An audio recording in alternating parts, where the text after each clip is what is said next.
बिस्मिल्लाहिर्रहमानिर्रहीम, अस्सलाम वालेकुम। मैं असदुल्लाह खान हूं। आज इस्लामाबाद हाई कोर्ट में जो तमाशा हुआ है उसके हवाले में आपके साथ शेयर करता हूं। देखिए, इमरान खान को भले ही आज जमानत नहीं मिली, लेकिन निजाम नंगा हो गया है। पहले ही नंगा था, वैसे पता है अदालतें 140 नंबर पे क्यों हैं पाकिस्तान में, लेकिन मजीद चीजें एक्सपोज होकर हमारे सामने आ रही हैं कि किस तरह सिस्टम के साथ खिलवाड़ किया जाता है। अदालतों में आने वाले वकला कैसे खिलवाड़ करते हैं। कल जो चाक चौबंद तंदुरुस्त वकील थे, मैं अगेन बीमारी पर डाउट नहीं करता, लेकिन ये टैक्टिक्स में एक जमाने से देखता चला आ रहा हूं। अमजद परवेज साहब यही हरबे लाहौर में इस्तेमाल किया करते थे। आपको पता है मैं लाहौर से आया हूं और लाहौर में मैं ये देखा करता था। मैंने 4 साल तक वो कवर किया है। नैब का केस जो शहबाज शरीफ साहब का था, 4 साल में उन्होंने गवाह 7-8 गवाह नहीं रिकॉर्ड होने दिए अमजद परवेज साहब ने। और उसके अलावा 1.5-2 साल तक, पौने 2 साल तक FIA मनी लॉन्ड्रिंग केस में फर्द जुर्म आयद नहीं होने दी। कभी शहबाज शरीफ गायब होते थे, कभी अमजद परवेज गायब होते थे, कभी उनका मुआविन आ जाता था। जैसे आज तो मुझे ऐसा लगा कि वो फिल्म दोबारा रिपीट हुई है, रिपीट टेलीकास्ट। एक बंदा अपीयर होता था कि जी अमजद परवेज साहब आज आ नहीं सके, बीमार हैं। क्या हुआ आज जरा मैं आपको बताता हूं। और इस पर बड़े सीखपा हुए लतीफ खोसा साहब, और एहतजाज किया उन्होंने बाकायदा, और कहा कि मैं फिर आपकी अदालत में पेश नहीं होऊंगा, जो आपने करना है करें। तो ये आज आमिर फारूक साहब की अदालत में कोर्ट रूम के अंदर नारेबाजी हो गई और वकला ने नारे लगाए। जब उनको रोका गया तो उन्होंने क्या कहा, तो ये सारी मैं एक मंजर जो मैंने आज देखा है मैं वो आपके सामने पेश करता हूं। देखिए, 11:30 बजे की समात का वक्त था। 11:30 बजे जो है वो ऑब्वियसली समात जो है वो शुरू नहीं हो सकी। आज तमाम वकला कमरा अदालत में मौजूद थे। बाबर अवान थे, सलमान अकरम राजा थे, जो है वो बाकी वकला मौजूद थे, लतीफ खोसा साहब थे, और अलीमा खान और उज़मा खान भी मौजूद थी। और वो कमरा अदालत के पिछले हिस्से में बैठी हुई थी, सबसे पीछे। तो वहां पर बाबर अवान और सलमान राजा पीछे आ गए। वो उनके साथ काफी देर तक गुफ्तगू करते रहे जब तक कि कोर्ट शुरू नहीं हो गई। 11:51 पर कोर्ट आई। दोनों जजेस, मौजूद जजेस साहिबान जो हैं वो कमरा अदालत में तशरीफ लाए। जैसे आए तमाम वकला रोस्टर पर चले गए। एक वकील साहब जो कि मुआविन थे अमजद परवेज साहब के, जिनका नाम मैं भी नहीं जानता और 2-4 और लोगों से भी मैंने पूछा, उनको भी उनका नाम पता नहीं था। तो मुआविन वकील साहब जो हैं वो आए रोस्टम पर। उन्होंने आकर कहा कि जी मैं अमजद परवेज साहब के बिहाफ पर पेश हुआ हूं। अमजद परवेज साहब आज बीमार हैं, उनको बुखार है, उनको डायरिया है, उनको कफ है, 1-2 बीमारियों के और भी नाम लिए कि सारे मसाइल उनको हैं और इस वजह से वो आज अदालत में पेश नहीं हो सकते। तो मैं रिक्वेस्ट करता हूं कि इसको आप मंडे के लिए एडजर्न कर दें। तो उस पर आमिर फारूक साहब जो है उन्होंने कहा कि देखें, नहीं ये तो अच्छी बात नहीं है, ये तो कल आपके कहें आपकी वजह से हमने आज पर लेकर आए और आज आप जो है वो इसको मजीद एडजर्न करना चाह रहे हैं। तो आप जानते हैं कि ये अर्जेंट मैटर है। बड़े धीमे अंदाज में आमिर फारूक साहब ने कहा, गुस्सा नहीं किया, बड़े धीमे लहजे में कहा। उन्होंने कहा आप जानते हैं ये अर्जेंट मैटर है और इसको हम सुन रहे हैं और इसको हम कल निपटाना चाहते थे, आपकी वजह से हम आज पे डाला है।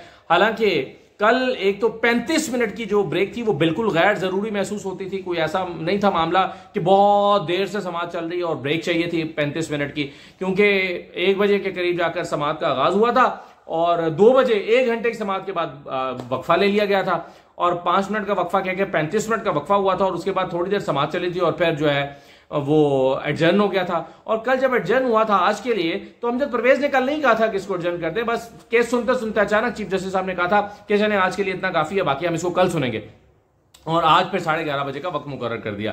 अब चीफ साहब ने कहा कि ये तो देखें अच्छी बात नहीं है, कल आपने आज पे डाला और आज आप कह रहे हैं कि मंडे पे डाल दें। तो उन्होंने कहा कि जी वो मुआविन वकील जो थे अमजद परवेज के, उन्होंने कहा कि वो बहुत बीमार हैं, उठ नहीं सकते।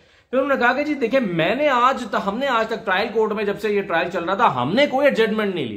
तो वहां पर जाहिर है आपने एडजमेंट लेनी क्यों थी? वहां तो आप चाहते थे कि दिन रात केस चले और ये कंक्लूड और खत्म हो जाए। तो वहां तो आप नहीं चाहते थे कि एडजमेंट हो। तो कहते हैं देखिए जी, हम तो इतने अच्छे हैं कि हमने पहले जो केस चल रहा था ट्रायल कोर्ट में, वहां पर हमारी वजह से कोई एडजमेंट नहीं हुई है, हमने तो आज पहले एडजमेंट मांगी है। तो लतीफ खोसा साहब आए, उन्होंने कहा कि जी मैं इसकी बड़ी मुखालफत करता हूं और जो है वो लतीफ खोसा साहब ने कहा कि मैं ड्रिप उतार के भी सुप्रीम कोर्ट में पेश हुआ हूं, यानी ड्रिप लगी हुई थी हॉस्पिटल में, ड्रिप उतार के मैं सुप्रीम कोर्ट में अपने केस के लिए पेश हो चुका हूं। तो ये इतना कैसे बीमार हो गए? कल बिल्कुल चाक चौबंद तंदुरुस्त है, ये इतना कैसे आज बीमार हो गए? डाउट किया लतीफ खोसा साहब ने इनकी बीमारी को और कहा कि ये कैसे बीमार हो गए। यह साफ नजर आ रहा था कि डिलेइंग टैक्टिक है। फिर लतीफ खोसा ने कहा कि इनके दीगर वकील भी मौजूद हैं, सबने वकालतनामे जमा कराए हुए हैं और केस को जानते हैं और पहले दिन से पेश हो रहे हैं। जो थोड़े दलाइल रहते हैं वो ये दलाइल आज पेश कर दें, ये कोई और वकील कर दे। फिर उन्होंने कहा कि इलेक्शन कमीशन के अपने भी वकील मौजूद हैं और पहले दिन से केस में आ रहे हैं, तो इलेक्शन कमीशन का वकील जो है वो आर्गू कर ले। तो फिर मुआविन वकील ने कहा कि सर नहीं, ये डिलेइंग टैक्टिक नहीं है, और वही बात उन्होंने कहा कि जी फिर क्या हमने कभी एडजमेंट नहीं ली। लतीफ खोसा साहब ने कहा कि ये तो सीधी सीधी डिस्क्रिमिनेशन है। अच्छा, वहां पर यहां पर आते आते महसूस हो गया था कि आमिर फारूक साहब भी इसको एडजमेंट करने के मूड में हैं और वो कहने वाले हैं कि जी ठीक है, चलें, अब आपने गलत हरकत तो की है, आपको आज आना चाहिए था लेकिन आप नहीं आए, लेकिन चलें आप क्या कर सकते हैं, तो हम इसको एडजमेंट कर देते हैं। तो इस तरह का जेस्चर आमिर फारूक साहब का दिखाई देने लगा। तो फिर इन्होंने लतीफ खोसा साहब ने कहा कि उन्होंने कहा कि देखें, ये तो सीधी सीधी डिस्क्रिमिनेशन है। मैं जब ट्रायल कोर्ट में पेश नहीं हुआ तो फौरी फैसला सुना दिया गया, मुझे सुने बगैर इंतजार नहीं किया गया, और ये नहीं कहा गया कि ठीक है आज वकील नहीं आया तो कल सुन लेंगे, ये नहीं कहा गया और फैसला सुना दिया गया। ख्वाजा आरिफ साहब को दिन में 3 मरतबा तलब किया गया, वो नहीं आए तो फिर 12:30 पर फैसला सुना दिया गया, और आज ये नहीं आए तो आप इसको मंडे तक के लिए जो है वो एडजर्न कर रहे हैं। तो ये डिस्क्रिमिनेशन है, लतीफ खोसा साहब ने कहा। चीफ साहब ने कहा कि देखें, जो ट्रायल कोर्ट ने किया मैं वो नहीं करना चाहता कि सुने बगैर फैसला कर दूं। ट्रायल कोर्ट ने गलत किया तो क्या मैं भी गलत करूं? और उन्होंने कहा कि 2 wrongs डोंट मेक 1 right, दोनों चीजें गलत होकर एक दुरुस्त चीज नहीं बनाती, तो मैं वो नहीं करूंगा। तो फिर इस पर लतीफ खोसा साहब ने बहुत लंबी बात की, 2-3 मिनट तक वो मुसलसल बोलते रहे। उन्होंने कहा कि देखें, जो जिंदगी होती है ये अल्लाह की दी हुई होती है और किसी को उसकी वो जिंदगी का एक लम्हा भी लेने का हक नहीं होता। यहां पर एक शख्स की जिंदगी के आप मजीद 3 दिन मांग रहे हैं, उसकी आजादी के 3 दिन मांग रहे हैं कि वो जेल में रहे, महज इसलिए कि एक शख्स बीमार है। यानी अगर एक शख्स आज बीमार ना होता तो आज हो सकता है उसको जमानत मिल जाती और वो रिहा हो जाता। अब एक शख्स की बीमारी के बायस आप दूसरे बंदे को मजीद 3 दिन तक जेल में रखना चाहते हैं, तो ये नहीं हो सकता और ये नहीं होना चाहिए। लतीफ खोसा साहब ने इस पर यह आर्गू किया। उन्होंने कहा कि वो ऐसा आप कैसे कर सकते हैं, ऐसा करेंगे तो आप ऐसा करेंगे तो फिर मैं पेश नहीं होऊंगा। नाराज हो गए लतीफ खोसा साहब, उन्होंने कहा कि मैं पेश नहीं होऊंगा फिर। और तो फिर उस पर चीफ जस्टिस साहब आमिर फारूक साहब ने कहा कि नहीं अच्छा, ये अच्छा नहीं है, ऐसा ना करें, ऐसा ना करें, जैसा कि उनका लहजा है वो कहते हैं नहीं ऐसा ना करें। और फिर उन्होंने कहा कि दोबारा कहा कि 2 wrongs डोंट मेक 1 right, तो अगर वहां गलत हुआ था तो ट्रायल कोर्ट में, तो आप मुझे तो ये ना कहें कि मैं सुने बगैर फैसला सुना दूं। हम पीर के लिए फिक्स करते हैं और अगर ये नहीं आएंगे तो फिर हम देखेंगे हमारे सामने जो मटेरियल अवेलेबल है उसके मुताबिक हम फैसला सुना देंगे, ये आमिर फारूक साहब ने कहा। तो उस पर लतीफ खोसा साहब ने गुस्से में कहा, उन्होंने कहा कि हम पीर को पेश नहीं होंगे, ये सिस्टम कैसे चलेगा, ये मुल्क कैसे चलेगा, ये मजाक बना के रख दिया गया है। लतीफ खोसा साहब मजीद जो है वो उनको आमिर फारूक रोकते रहे, लेकिन लतीफ खोसा बोलते रहे। उन्होंने कहा कि वो जो 3 दिन अंदर रहेगा उसका हिसाब कौन देगा और ये क्या जस्टिफाइड है। फिर उन्होंने कहा कि आपने, लतीफ खोसा साहब ने कहा कि आपने जो मंडे रखना है रख लें, मैं पेश नहीं हूंगा, आपने जो मंडे रखना है रख लें।